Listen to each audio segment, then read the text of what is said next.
Chosen ones, empaths, when the narcissist knows you figured them out, okay, it's important for you to look behind the veil. And what I mean is look behind the veil is you've got to understand you have to see through the mask. You have to see through the illusionary projection that they put outwardly into the world.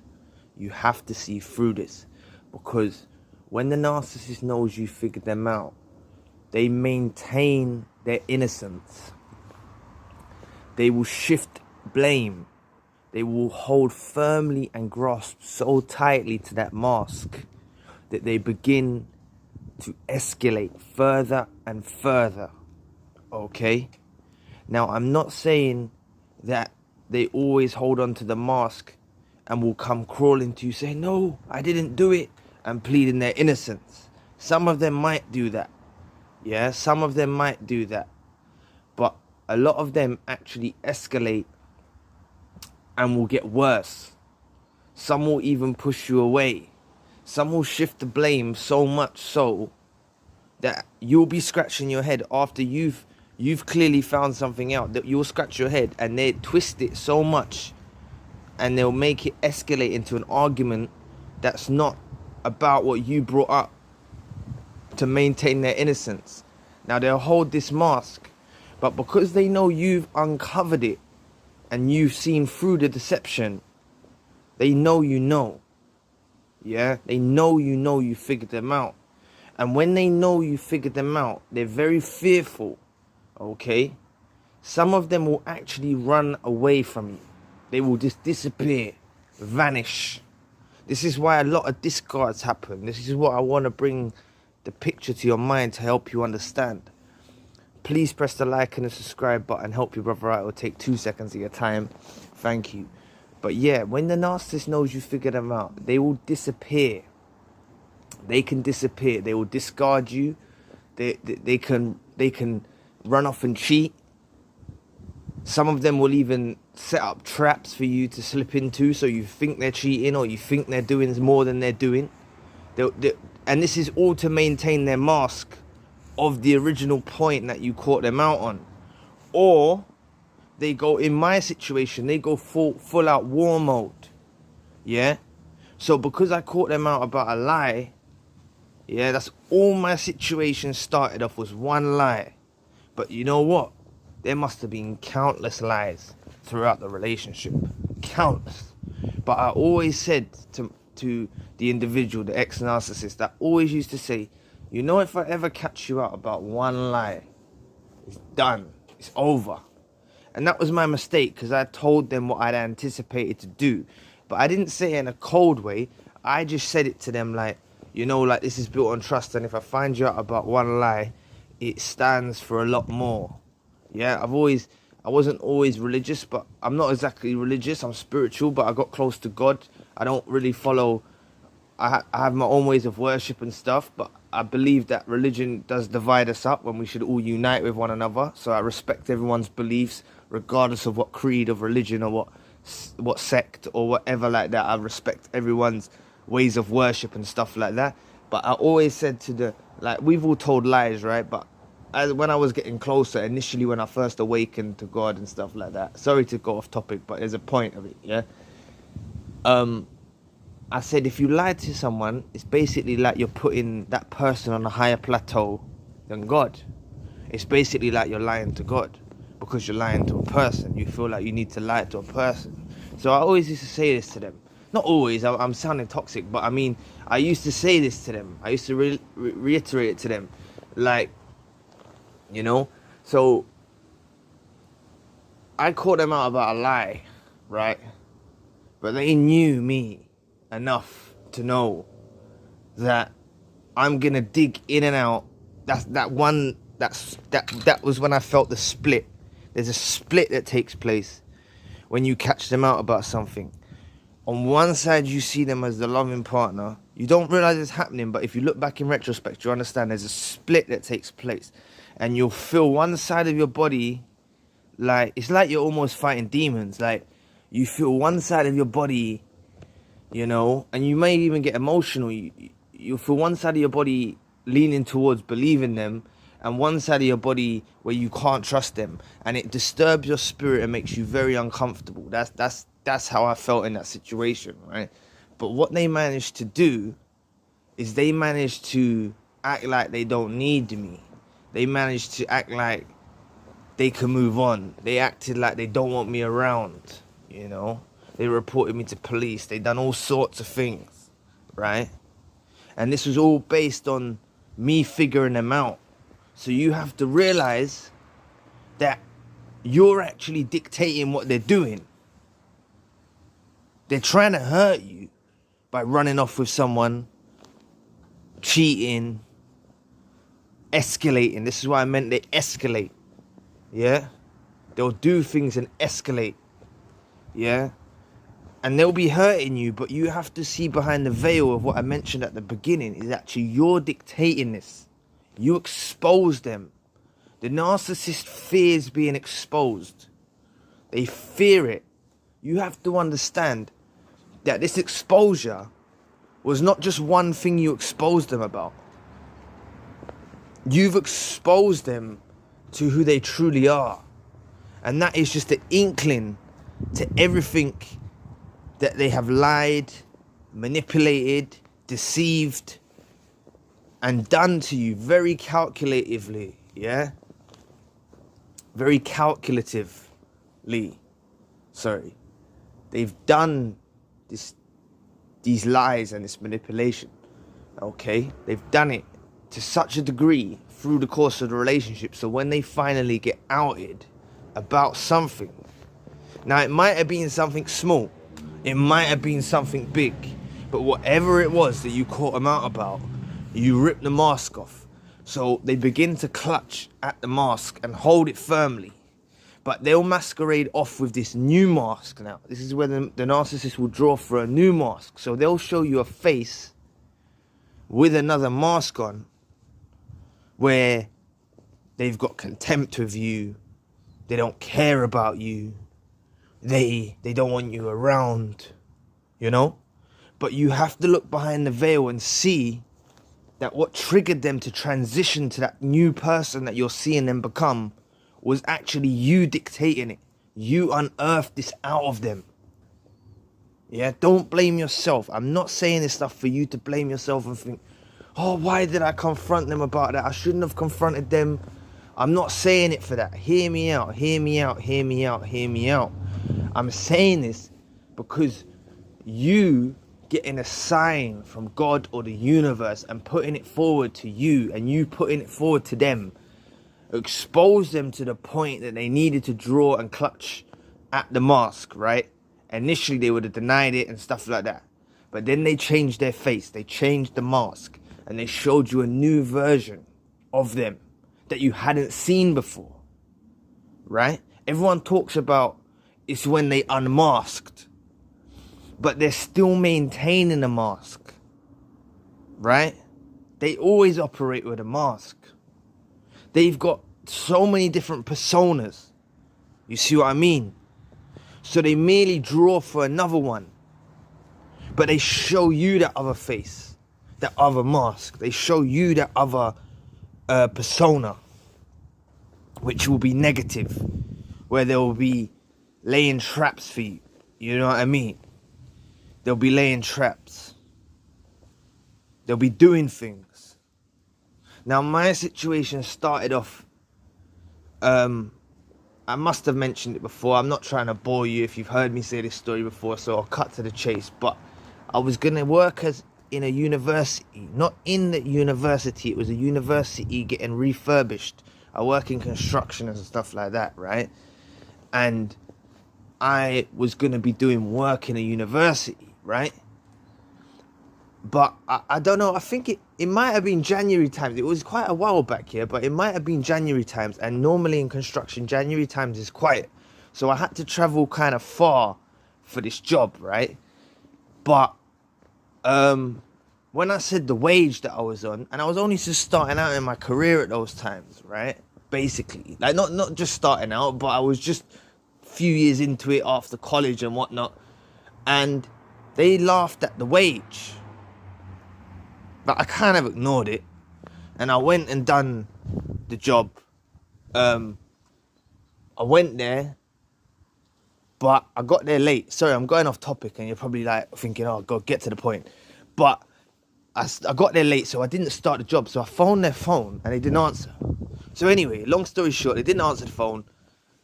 But I went to the house and whatever. I met them that day, but I was going back to stay at my dad's, right? Instead of staying with them, okay, because I was getting a lift to the job from my mate and all this stuff.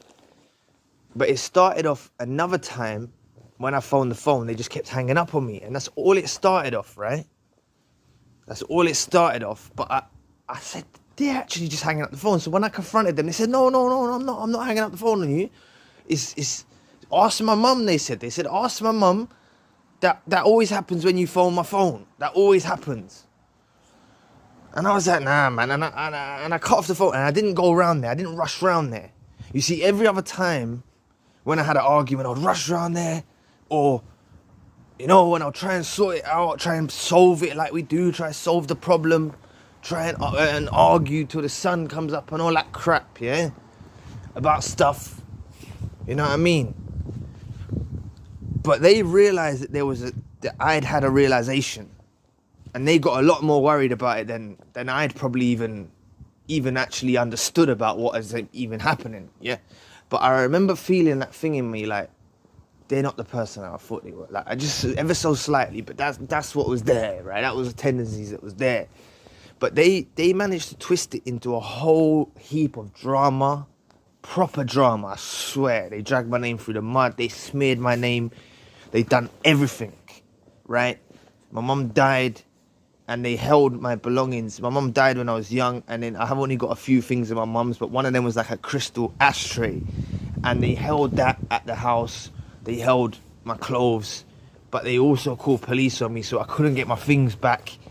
And it was all of this stuff. So now I'm forgetting about what happened, and I'm all pursuing. Now this is where I'm getting to the point. I'm all pursuing, chasing after my belongings, like, or thinking to myself, oh, they're giving me the cold shoulder. They're trying to not let me in, right?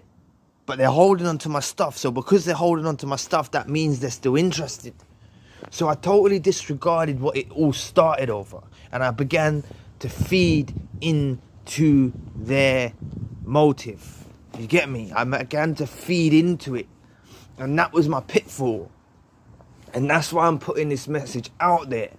When the narcissist knows you figured them out, they draw for the other mask. It wasn't so much like, I did unmask them, yeah, to some degree. But then they put on a mask acting like they didn't care. They deeply cared. They don't want to lose you. But they know you've sussed them out. They know you sussed them out enough where they're going to lose you either way. So they find themselves in a catch-22 situation. So because they know they're going to lose you because they've done something wrong, they'll escalate it and make it into something else to try and distract you from the original source of what it was over. And then they'll also, in times, well, in my situation, they'll act cold like they're not interested. You see what I mean? But it just started off something small. Now, I've had my confirmations numerous times. Like, I've had my confirmations because during the time they were doing hoovers, they were hoovers. I didn't call them. I said my hoover come after 4 years. So I need to actually reiterate that, right? Because they was speaking to me through fake profiles while I had proceedings going on with police. They was contacting me. I don't know why I was on a dating site, stupid move, but they was contacting me from fake profiles. I've mentioned how they sent me pictures where they're holding the engagement ring and you can see their breasts and you can't see their face, okay? And they were speaking through various profiles. But what my point is that I'm getting at is when they know that you figured them out, right, they run for the hills, or they'll run to a new supply to distract you from what it was about. So you caught them about lying or something, yeah? but then they've ran to a new supply, so now you're not bothered about the lie anymore. You're bothered about there with the new supply, and then you start diving deep into the other areas, but they're just taking you on a wild goose chase. That's what they're doing to distract you from what it was about. But it's also because they're fearful. They know they're gonna lose you from what they've done. They know they're gonna lose you from what they've done. Eventually, they know if they let you resonate that. If they know if they let what resonated happen on your mind. If that, I'm saying it wrong.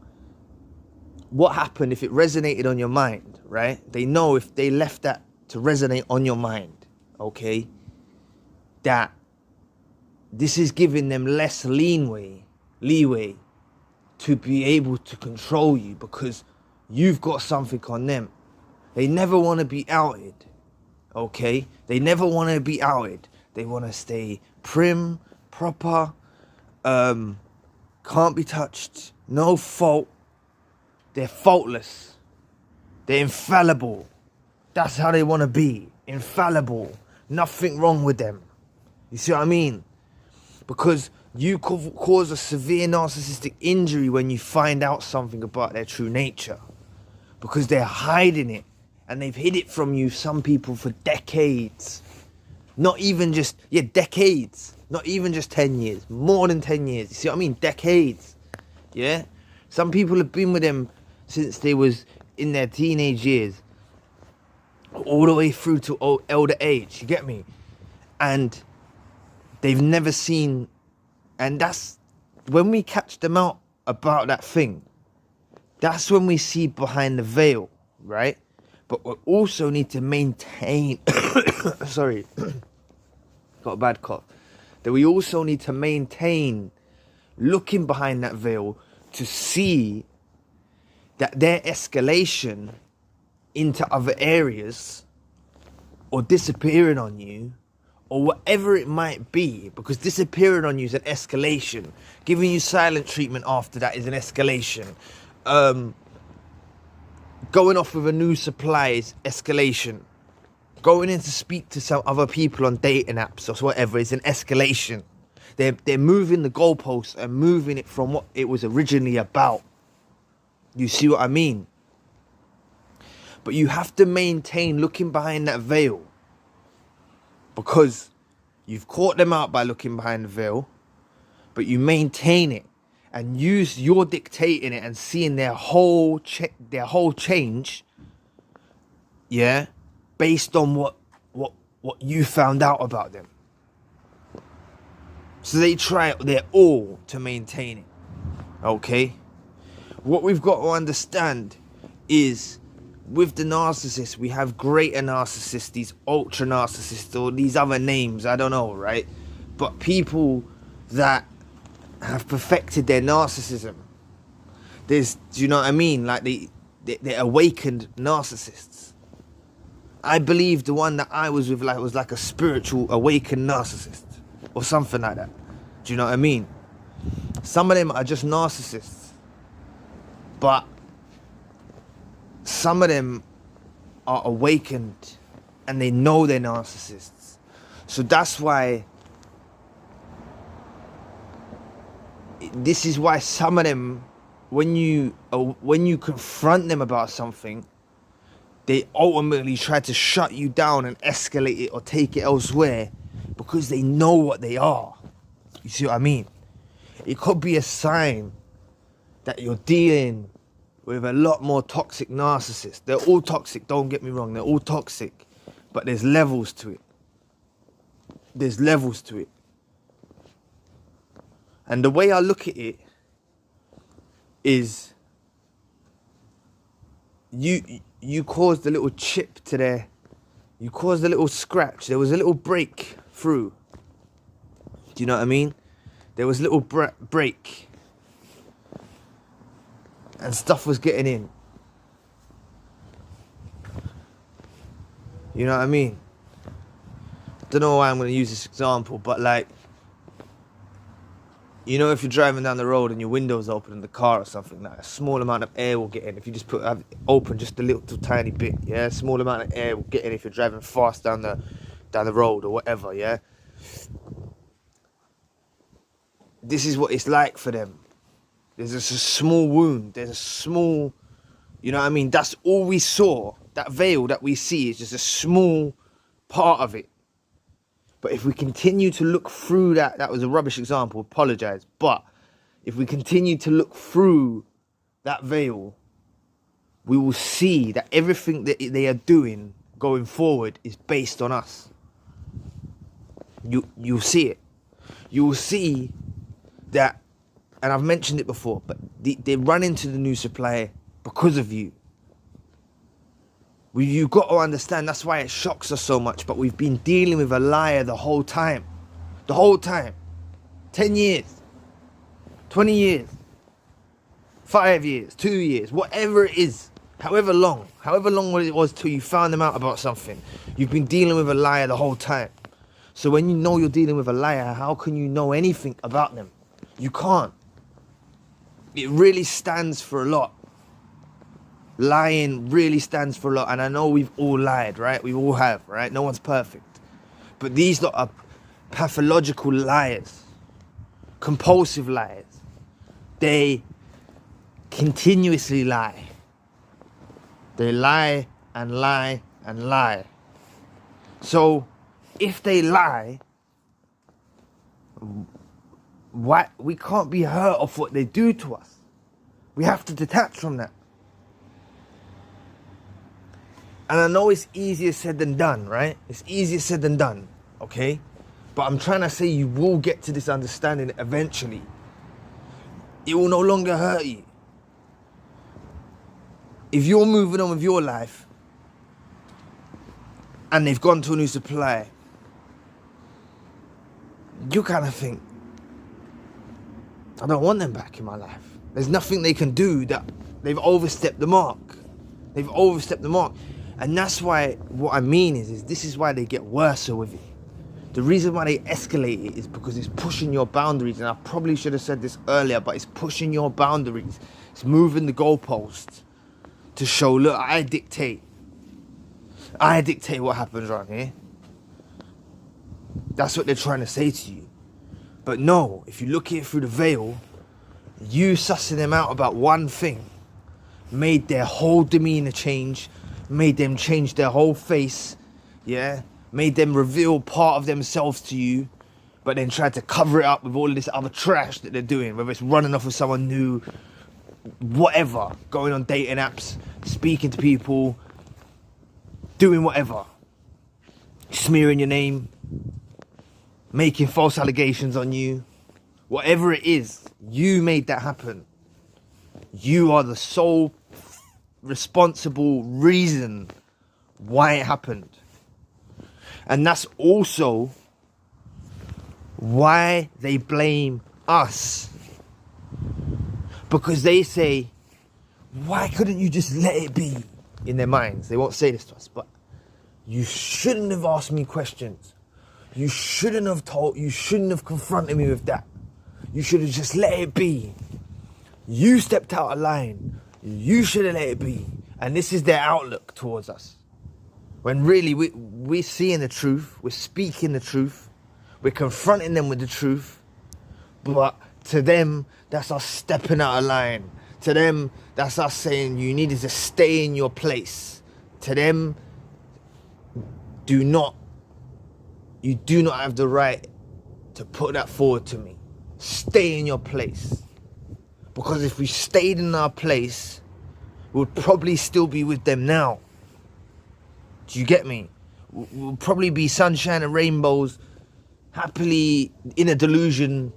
Not real sunshine and rainbows, but we'll be thinking, seeing sunshine and rainbows, and we'll all be, you know what I mean? And we'll be thinking we're happily ever after with them because we stayed in our place. You've got to understand that we only stepped out of our place at that time when we felt that split in our personality, when we got that awakening the first time it happened, and we figured them out. Yeah? Or even if it happened more times, but you finally figured them out properly, yeah? You had something to bite on, you had something to grasp, and you knew. This was when we stepped out of line in their eyes. This is why they move the goalposts. This is why they escalate. This is why they turn it into such trouble, war and drama. Because we figured them out. But to them, we're just an extension of them. We're just someone who's subservient to them. We're just someone who needs to supply fuel for their needs. So that's us stepping out of line. That's how delusional and deranged they are. Yeah? Because we caused the narcissistic injury. It's no, this is what they're doing. No, stay in your place. So when they run off to a new supply, it's like, yo, stay in your place. When they start texting some new person on the phone just trying to make you mad, stay in your place. I'm doing this. Stay in your place.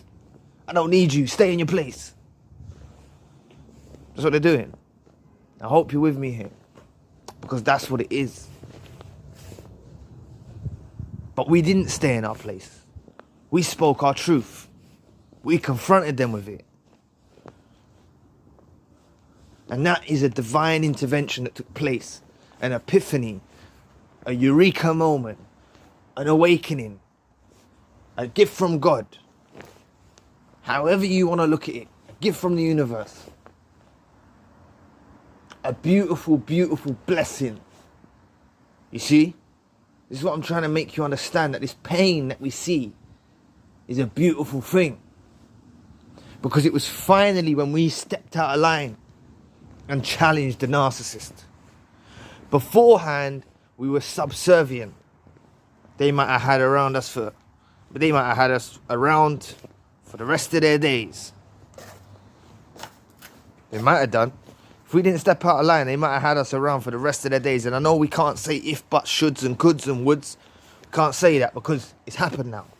But I'm just saying, if we stayed subservient, if we stayed appeasing the narcissist, if we didn't confront them with that, if we just said, oh, okay, oh, you didn't do that, okay. If we just done all of that, yeah, and appeased to the narcissist would have kept us around.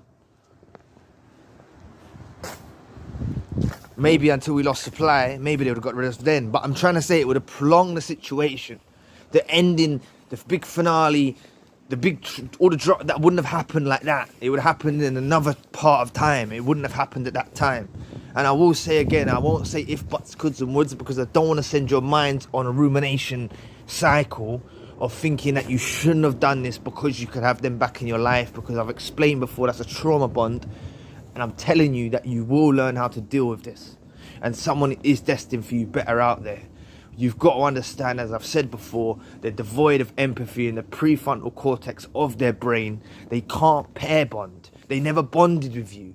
Everything they pretended to do, that was pretending. That bond that you shared, that was them pretending. You see what I mean? That was them pretending.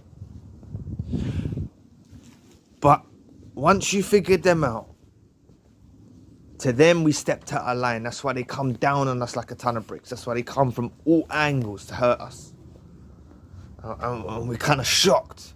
But you have to look back in retrospect and think of the time when you figured them out. You had the power. You figured them out. You had the power.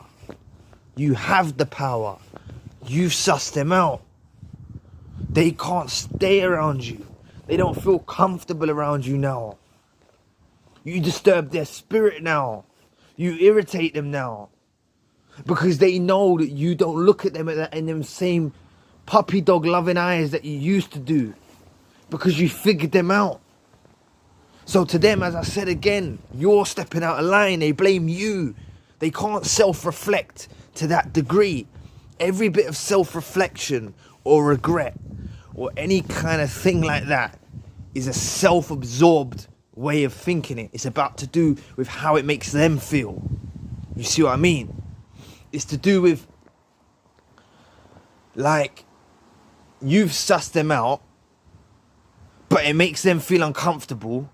It makes them feel irritated. Yeah? So that means you've stepped out of line. That's the way it works. Now, they were gonna escalate and escalate and escalate, and whatever's gonna happen, madness happens. Yeah, we all know it. We've been through it. We've lived it. But as I always mentioned, yeah, even from before, they didn't want this to take place. They didn't want this to take place. So they'll be plagued with you because you'll be the one that sussed them out. So when they go to a new supply and they look at and they think, oh, this is when they regret, because it's self-absorbed regret. They don't feel fulfilled in the same way with the new supply. But they know you figured them out. But this is when they hold you in a higher regard. Because you're finally repelling them. You're finally repelling them. You're finally being able to break free from them. And they want everything to be part of that again. But they can't see a way around it because their mask has slipped. They've showed you this whole other evil side to them, which is another mask, because they're hiding and masking the true fact that they never wanted it to happen. And they just wanted you to stop and be quiet. You see, when you challenge them with accusations or stuff like that, they just wanted you to be quiet. They just wanted you to stop. They might have even pled with you, stop. They wanted you to just stop. They just wanted you to stay in your place and be quiet and shut up. And let them get on with it. But God gave you a gift. The universe gave you a gift. You saw through what they are. Now, no matter how painful your situation is, yeah? At least this happened now and not later. You've got to now, this is where I want you to use your creative minds and stuff like that. Think how worse it could possibly be in the future with these individuals. Say, God forbid, yeah, we run into some health complications, or we run into something very severe where, or some real family problem or a death or something very significant. This person is not a ride or die. They're not a ride or die for you. They never were. They never are, and they never will be. You want someone who's ride or die for you. You know what I mean? You want that Bonnie and Clyde. I'm joking, but you know what I mean. Yeah? You want that. That's what we want. Yeah? Someone who's there for you. Someone who's got your back. Vice versa. I'm not saying that the woman needs to go and protect the man or whatever. I'm just saying she should still be there and help her husband or her boyfriend out to the best way. And the man should help a loving thing, yeah? It's not like that of a narcissist. They're not ride or die. They ain't got your back. You know what I mean? They haven't. So, yeah, I have gone on a bit long here, but just know, yeah, this figuring them out that you done was just the inkling, and that was the veil that you started seeing through, and you saw the real them. You saw the real them for a moment, but they hid it. They gaslit you. They escalated. They smeared your name. They went off and cheated. They went off and started talking to someone else. They went off a monkey branch to a new supply. They done all this to cover up their tracks and move the goalposts to try and confuse you. But remember, because we confronted them with whatever it was when we figured them out, they think we stepped out of line. That's how deluded and delusional they are. And they wanted us to stay in our place. But I'm not telling you this for you to go back with them. I'm not telling you none of this for you to want them back or regret what's happened. I'm just putting across a very important point for you to look behind the veil, look beneath the veil and see what it is. So anyway, I'll leave the video there. Please press the like and the subscribe button. Help your brother out. Take 2 seconds of your time. And if you do want a one-to-one session, you can find the details in the description box. Anyway, I'll catch you all soon. Peace.